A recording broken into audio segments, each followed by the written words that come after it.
If you're going to live the armed lifestyle, and once you bring a gun into your life, you are living the armed lifestyle. It requires some study, and even if you have any fear, what's the best way to erase fear? Learn everything you can about something.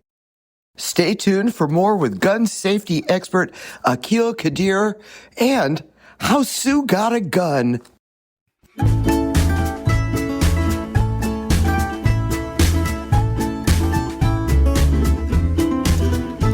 Hi, this is Kelli. And this is Sue.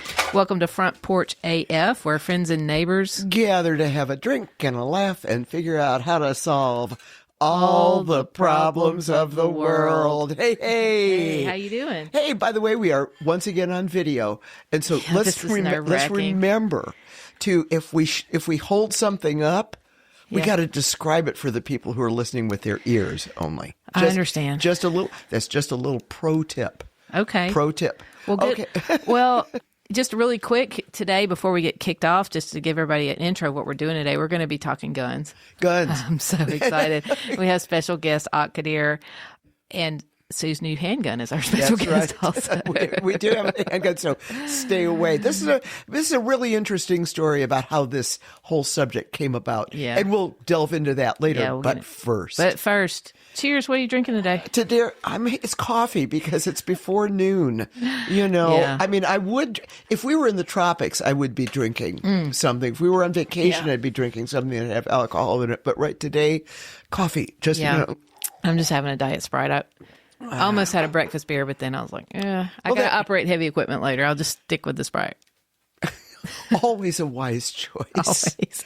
And by the way, we do have some really interesting neighborhood notes, but I want to talk to you about your neighborhood notes. You're going to go first. Yeah, I'm going to go first. So neighborhood notes, the biggest news is that we no longer, the ice storm is come and gone, and everybody's got a lot going on. And I wanted to talk about tree removal and cleanup and scams. So we have, it looks like a hurricane or a tornado came through. If you happen to drive through Middle Tennessee, and you can see just piles and piles of debris on the side of the road. And one thing that happened during this storm is that Governor Lee suspended licensing requirements for people who were doing tree service work, which means that anyone who has knowledge and expertise can do tree work within our region to help people out. There's such a huge amount of work that needs to be done. He's done this to provide some relief. And so that actually goes through March the 7th. So up until March 7th, you can have somebody that maybe they're a landscaper and not a tree worker, but they,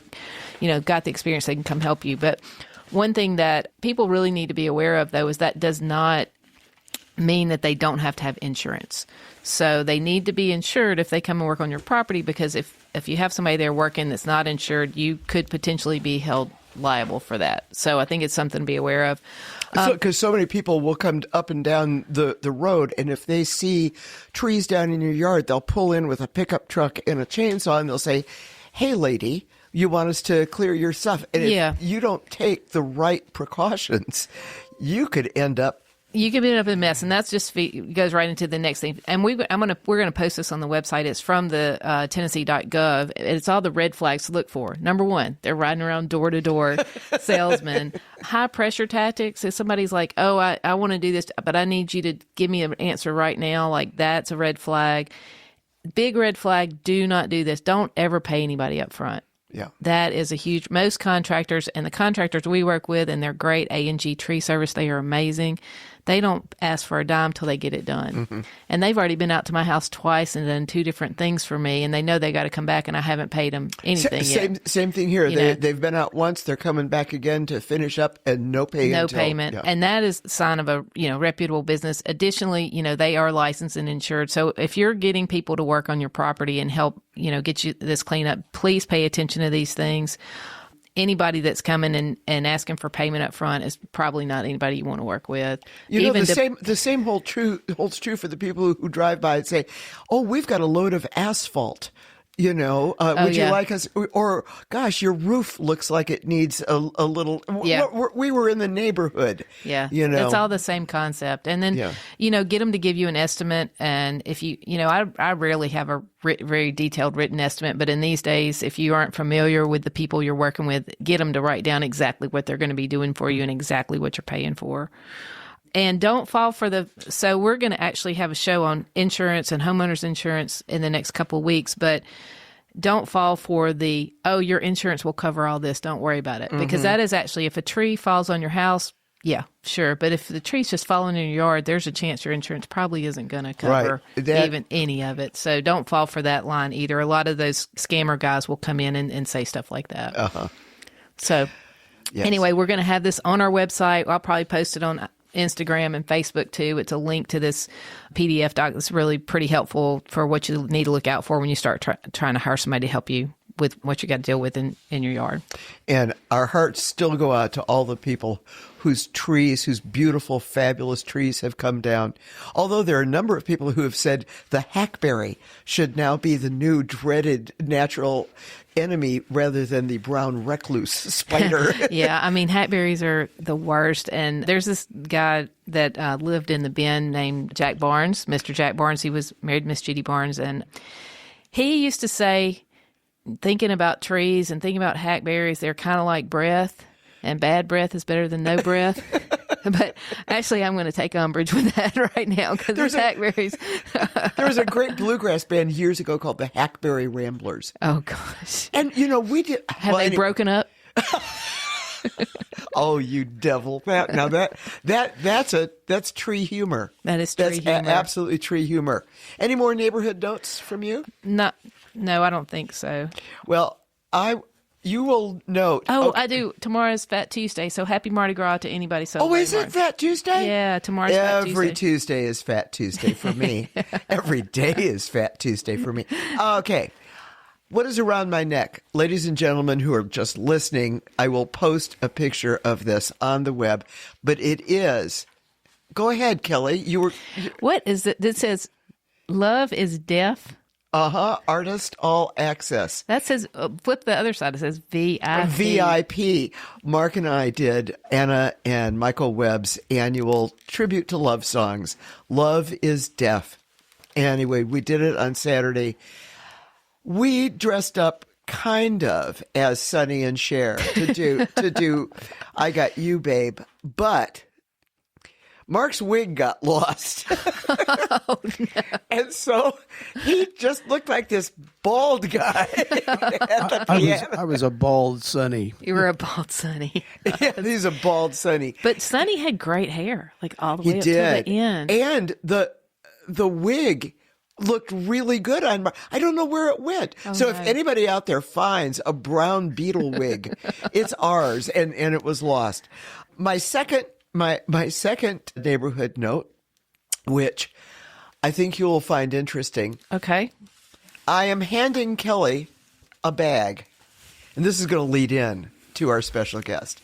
What is this? I'm totally surprised about this. All the ammunition I bought to test out guns, I didn't buy. Oh my God. But I know that they will find a home. And somebody will shoot them. Somebody will shoot them because she's got a lot more guns than I do.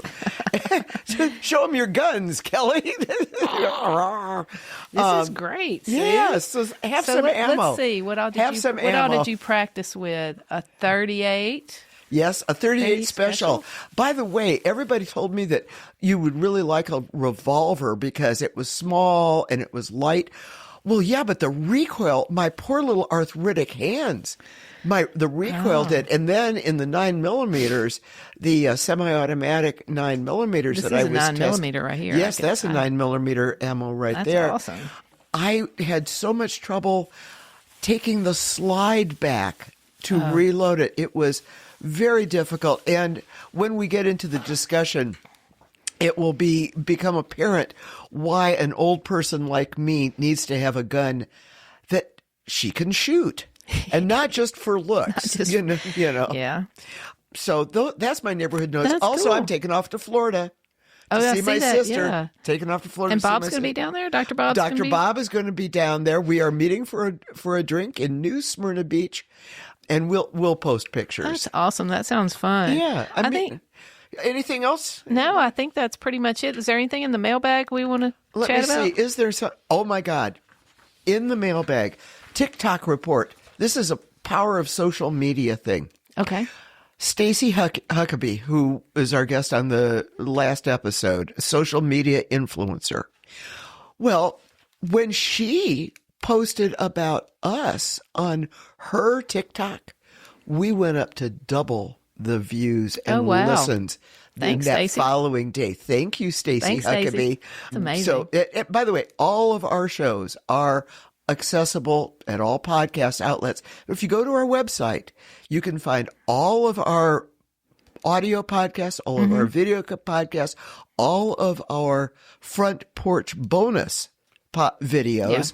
And what is that website, Kelly? www.frontporchaf.com. All right, there you go. That's where you can find us. And look at the little think it's hand on the time. clock. Here's the clock.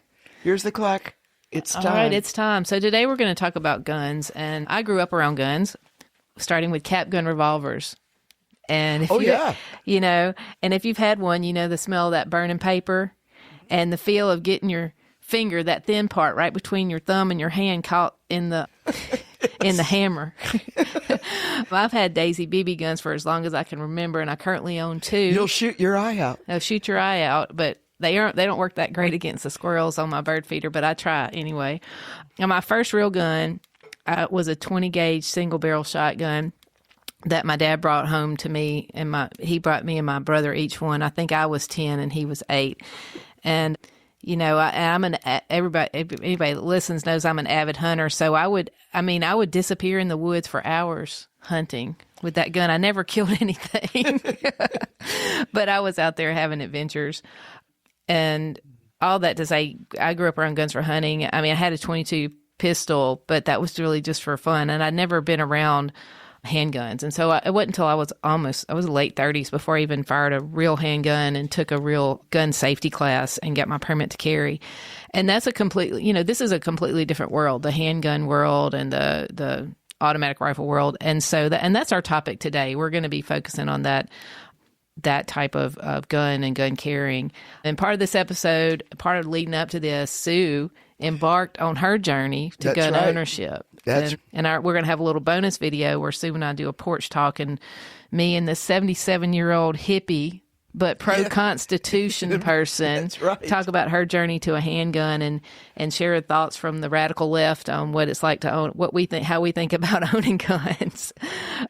But to start that journey, Sue and I signed up for a basic gun safety class with the Citizen Safety Academy, which we're going to hear about that today. And we have with us today Aqil Qadir from the Citizens. He founded the Citizen Safety Academy, and he is our favorite gun instructor, and we're super excited about having him. But he has all kinds of courses, and he'll tell us about those. But we took just a basic how do you handle a gun course, and it's like a very nice, kind introduction and very easy for anybody at any level. But we're really excited to have Aq with us today. He's the founder and the lead instructor for the Citizen Safety Academy. His background as a firearms instructor started at age 12, teaching urban youth in his father's gun club. He followed in his father's footsteps, becoming an NRA certified instructor at the age of 22. He has been training civilians for over 30 years. And I'm telling you guys, it really shows he's the best teacher. He's also trained law enforcement for over 25 years. And his passion for teaching regular people how to keep themselves and their families safe is really, really shines through if you get an opportunity to work with Aq.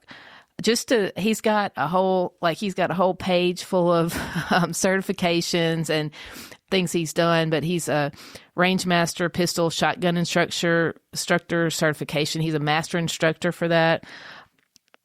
Yavapai Firearms Academy instructor, Defense Training International pistol instructor, NRA training counselor and certified instructor in several disciplines, NRA law enforcement, pistol, shotgun, rifle instructor, chief range safety officer for the NRA. NRA refused to be a victim instructor and regional counselor. I mean, it just goes on and on. I could take up the whole rest of the podcast reading all the things that he's been certified in, he's an expert in. But for now, I just would like to say, before we bring him on, I want to give one little intro about the reviews, and you go read about it. One of the things, what I was reading, almost every review said, if I could give more than 5 stars, I would. And we got a review from a guy who's got a military background who took the basic course that Sue and I took, and he said, It was great. I learned stuff in that course. And that's what happens when you work with Aqil. And we're really happy to have him on the show today. And so, Aqil, will you come over and join us? Yes, please come over. And all of this and links to the Citizen Safety Academy will be on the web and in our socials. Because also, I'm going to hold up something before while he's getting himself up. This is, and I'll have a picture of it. This, I finished with 100% the test. I'm going to get my carry permit. I have an appointment March 18th to get my carry permit. And to get your carry permit, you have to have taken and passed a safety class for carry permits. And I'm holding this safety up, and it is signed by Aqil Qadir. Yay! Thank you, Aqil Qadir. So, thank you. I want to get back to Sue's certificate in a minute, but before we get there, what brought you to Tennessee and inspired you to start Citizen Safety Academy? If I'm honest, I'm Second Amendment refugee. Actually, what? I consider myself. Yeah, it's funny. I was listening to you talk about your background. It struck me as I said, why didn't we shoot more shotguns? My dad was into it, and he had some rifles and a few shotguns, but it was mostly pistols because I grew up in Buffalo, New York. Okay. And so if there was going to be any shooting, it was done. We had to go out. My dad my mother and father were like community activists, and so they ran a agricultural enrichment program for inner city kids. Cool. Where they would in the summer, they would take the kids out into Springfield, New York, where they had some land, and we would spend almost the whole summer out there. So I tell people jokingly, but it's true. It'd be Run DMC, during the winter, and Oak Ridge Boys, during the summer. Yeah, I knew the songs, Elvira and all that, because we were living out, and my dad would take kids from the projects out there and things like that, so that they could see something other than the hood we were growing up in. But I was born in the Black Power movement. Yeah. My dad changed his name, and he wasn't born Aqil Qadir. I was, people ask, that's the name you were born with? Yeah, my dad changed his name though, because it was the slave master's name. Yeah. He went through that whole thing. So we didn't have long guns. It was pistols because it was urban environment, and it was self-defense from the jump. It wasn't about hunting. I did do some hunting with my dad, but only in the summer. And the truth is Springfield, New York was 2 hours away, and so it would take us too long to get there to really do any hunting per se, So just interesting how that come about. Yeah. So yeah, but we were always Second Amendment. My dad's approach to, Black Power and Black freedom was that, we actually studied together the underlying role that guns played in the Black freedom movement. Yeah. I've actually went to school, and I got a degree in political science, but I was going to go back and get a master's degree and actually do something on this, because my dad, it was like a pet project between me and him. We read these different books about the things that went on. And for example, the night riders, where they would stay at night, was often protected with guns. Yeah. Because the Klan would come and kill them all if they could. Yeah, and absolutely. So, that's what I found out about Hartman Turnbow and E.W. Steptoe and C.O. Chin and all these guys that were heroes of the freedom movement that you don't really, even the civil rights movement, that you don't hear about, because that's just not part of the popular narrative. And so my dad was big on the role that guns play in freedom. Yeah. And so we were always big Second Amendment people. And even when it wasn't cool in his community, to really support it like that, because, it's always couched in, right politics. Yeah. So I got to a point where I decided I did want my kids to hunt. Yeah, and so I said I gotta get out of Buffalo, and the Buffalo public school system was in a shambles and things like that, and I just wanted my kids to see. And if you don't know, Buffalo is always ranked, like Detroit and those places, as one of the most racially segregated places in America. Really? Mm-hmm, always ranked. I did not know that. I didn't realize that. Yeah, I lived in Chicago for a long time. Yes. Yeah. You'll find out that when we went up with the Great Migration, Black people, we went into enclaves, and so if you go to Buffalo, there's where the Irish people lived, and where the Polish people lived, and where the Black people lived, and yeah. Yeah. So very, very, very racially segregated, and I didn't want that for my kids. So, Okay. and I found So that you moved to the South. funny, go figure. I was going to say, I feel like I've always lived in a racially segregated place. Well, it started to change. And Yeah. so, because initially we went to Northern Virginia, which was very, racially Yeah, diverse, yeah, extremely yeah. racially diverse. But then that got priced out. And so then the thing is, okay, I want to do guns more. Where can I do that? And I saw that Nashville was beginning to change, and so I said, okay, well, I can be part of the new South. And actually, as I came down, I found out that there is still, I feel, more racial cohesion in Nashville than in Buffalo. Easy. Wow. Yeah. Easy. Maybe so. Well, yeah. I totally understand where you're coming from. Having been, Chicago has often been described as the most segregated city, them, yeah. even though it has one of the largest black populations. Yeah. Well, I mean, MLK was up there for a long. MLK Jr. Yeah. moved his family up there, and you hear his writings about that. It was very segregated and very kept in a certain way. Well, Martin Luther King was able to do things here when they ran him out of Indiana and places like that. And if you study, the Klan started in Pulaski, Tennessee, but it found its biggest membership in Indiana. 10 miles from our hometown. Are Yeah, you Mooresville, serious? Indiana. Yes. They almost got a presidential candidate until he got until he got convicted of rape. Oh God. This is in the 20s. Yeah, that wouldn't matter now. But we digress. We're here to talk about Yes, so Citizens Safety Academy and yes. guns. But so that's why I'm here. Oh, I love that. why- So, do you always carry? Every day. Okay. And I carry a gun every day, but it's just part of an ensemble, I should say. Yeah. What I mean by that is typically if I got my pants on, I got a gun on, but I don't leave the house without pepper spray. Yeah, I know. I'm a big fan of your pepper yes, spray. because I'll probably need that more than I'll ever need a gun. I had this I have conversation. pepper spray in my purse right now. Yeah. I had this conversation with my girlfriends. I'm like, they all have their permits. We all have guns. And I'm like, I'm way more likely to pepper spray somebody. By the time I figure out I need to shoot that person, it's too late for me because I'm going to give somebody the benefit of the doubt before I decide I need to get my gun out. And good OC, which is what pepper spray is, oleoresin capsicum, is a de-escalation. If you use it properly, it can prevent you from having to use your firearm. Yeah. And so I don't go out of the house with just the lethal option. If I do have a gun on, I always have a less than lethal option on. And I remember that from your class, that the preferred don't go to DEFCON 1 immediately. Yeah. Start at 5 unless somebody's coming at you with DEFCON 1. Right. Exactly. So for the pistol, it's about the stakes and not the odds. With the OC, it's about the odds and not the stakes. Yeah. That makes sense. That's a great thing to remember. I mean, I emblazoned. I get it tattooed. Is that going to be your next tattoo? We'll talk. Okay. So, I mean, it's so easy to get a gun down here in Tennessee, right? So why would somebody even bother to get a permit?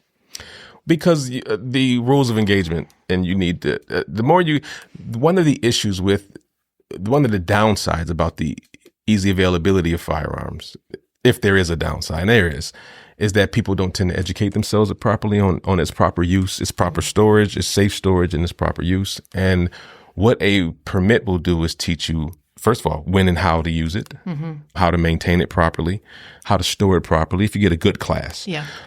And all those other things that come along with it. And a good class will teach you that the gun is not the answer. Yeah. This is the answer. Yeah. The gun is just a tool. And if you just have the tool without, if you don't know how to use a chainsaw properly, it's catastrophic, Yeah, exactly. So learn how to use the thing properly first. And that way, you know what, when and how, and, because if you're defending yourself against, a violent criminal attacker, you have rules. As long as there's Constitution and rule of law and all that stuff and courts and things, we still have rules that we have to do it by. That's right. Yeah. They don't. Yeah.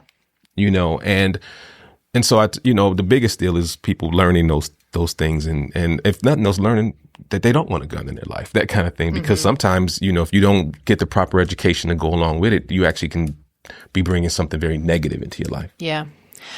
So just along the lines of permits. So when I got my carry permit, 16 years ago here in Nashville, I went to class and then I went to the range and I had to do a qualifying round. And then now Sue's telling me she took a class online and she's just got to go to the DMV. But that's what's just for the carry. That's just concealed carry. What's the difference between these types of permits? Well, in Tennessee, we have two types. We have the enhanced permit, which used to just be the permit. But then at some point before the Tennessee Firearms Association got the political will to be able to push through permitless carry, that was kind of like a stopgap, which was the concealed only permit. And so in that case, it's a much lower level of education. And so it allows the holder to carry a gun, but only concealed. Your enhanced permit allows you to carry it openly or concealed. Okay. Now, having said that, open carry of a pistol, I support the right to do it, but I think it's dumb. I know. It's very provocative. It's a bad idea. Yes, it is. Yes, very provocative. That's a good word. It's a bad idea. So I do believe guns should be concealed. And not just for, the reasons of being a good neighbor, but also tactically, your best tactical advantage is that no one knows you're armed. Yeah. Yep. I know. I see these guys going in Home Depot with their gun. And they think that it deters crime, but unfortunately, if you know anything about, violent criminal actors, the kind of guys that are going to come grab your gun are the worst. Yeah. You're actually drawing, bees, you know what I'm saying? Hornets. Yeah. But speaking of the different classes, and one of these days when I have the 8 hours to do it, I am going to do the enhanced because anyway, there's a lot of reasons. But taking the concealed carry class, one of the points that just rang in my mind was, the biggest causes of gun, I don't want to say accidents, but gun misbehavior, a tragedy with a gun, ignorance and carelessness. Yes, ma'am. Yeah. And those are all in your mind. Yeah. And it's training and caring about something, giving a rat's ass. Yes. And I think practice. I think you talk about that in your class too, that like keeping yourself familiar and comfortable, and not you don't want to be comfortable again, but you know what you're doing. You aren't just like picking up your gun once it.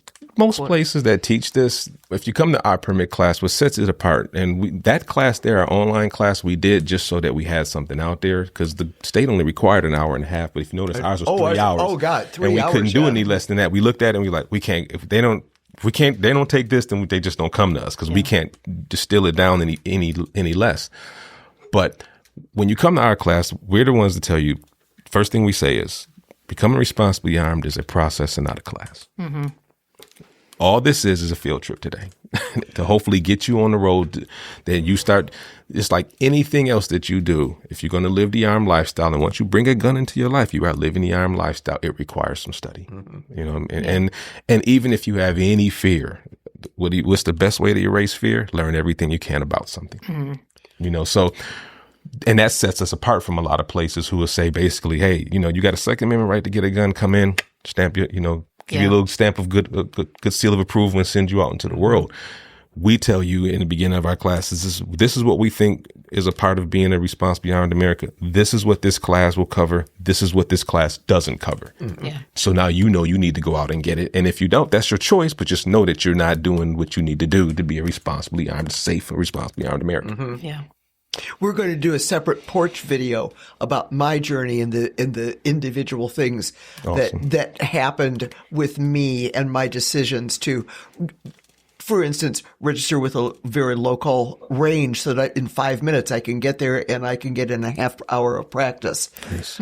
But I digress again. You digress. But Sue, do you want to talk about your gun story? Do you want to get into that with us? Yes, I do. I want to talk to you about safe gun storage. It was we reviewed it in class, but it's one of the things that I think people need to know, that when somebody says, oh, it's got a safety, you're fine. Or if you put it in a lockbox in your car, it's going to be fine. Please talk about safe gun storage and transportation.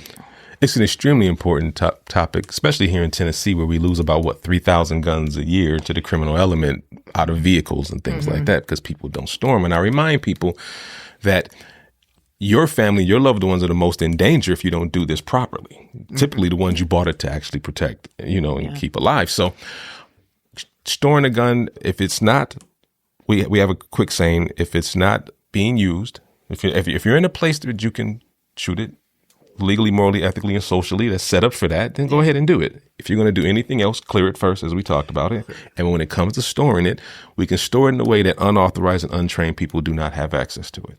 Okay. And that depends on your lifestyle. I mean, if it's just you living alone with your dogs, that's one thing. But if you like me and now you got grandkids showing up, I gotta make sure that my house and the way guns are stored in my home are stored in a certain way that unauthorized and untrained people can't get to them. But if I need it in an emergency, then I can get to that quickly. Yeah. All right. And the cool thing is there's a lot more options for that than they were when I was growing up. You know, my dad, we got holes in the floor and from the bad old days. But now that, you know, the one cool thing about the gun culture opening up, and I've been around long enough to see it open up. I've been doing this since the 80s. Is that now we've got more and more things like that than we used to. So there are lock boxes you can get that are made of pretty solid gauge steel that you can get into pretty quick because they've got a simplex government lock on it.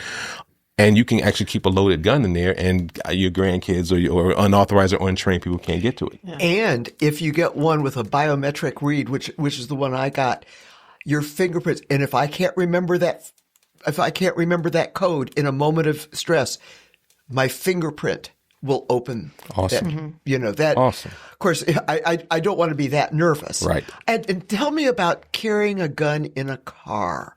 You talked about this is we lose 3,000 guns a year. weapons a year. Yeah. Out of vehicles because people think that storing them in their glove box or their center console or underneath the seat is a good idea, and it's not.